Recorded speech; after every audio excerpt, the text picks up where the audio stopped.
الرسول وإنما خالفت من أرض ولا في أنفسكم مريت ليكم مصيبة أي وردم ولا في أنفسكم بنفسه تشاچو لي مريت لي من درك يوامت لك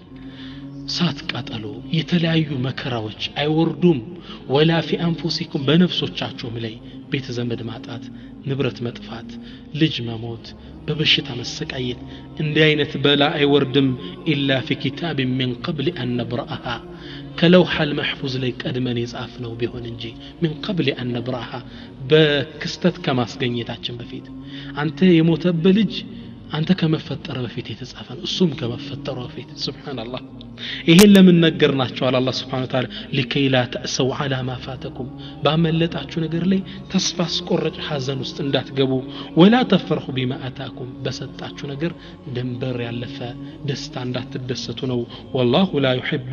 كل مختال فخور الله Subhanahu Wa Ta'ala ኩራተኛ ቀብራራን አይወድምና እዚህ የደረሰበት ሙሲባ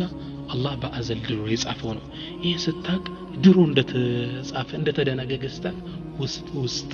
ይጽናናል ለትግስት በር ይከፍትልሃል وفي الحديث نبي حديث لمن يلالو إن الله قدر مقادير الخلائق قبل أن يخلق السماوات والأرض ب50,000 سنة الله سبحانه وتعالى يفطر آن هنيتا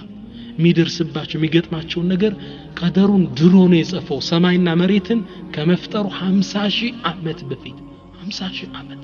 ፊት የተጻፈ ነው ቀለሞቹ ደርቀዋል ብዕሩ ተነስቷል ምትቀይር ነገር የለም ከመበሳጨቶች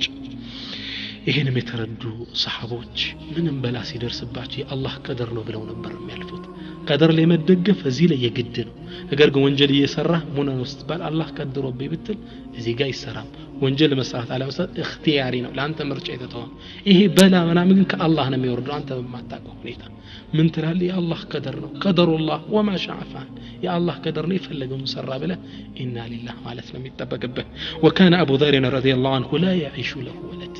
ميغرم ابو ذر رضي الله عنه تلاق صحابه لج ايقيلت منبر بهوت فقيل له انك امرؤ لا يبقى لك ولد انت كل لج ميبال يبركتله اندي انت ነገር ምንድነው አሉት فقال الحمد لله الله مسكانا يدرسው كل ذلك في كتاب ሁሉም ነገር እኮ ልጆቹ ከመሰጠ በፊት አላህ ዘንድ የተዘገበ ነው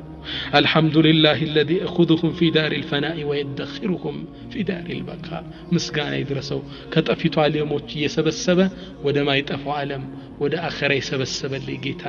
ምስጋና ይድረሰው አሉ ሱብሃንአላህ الإيمان بالقدر በቃ የአላህ ቀደር ተፈጸመ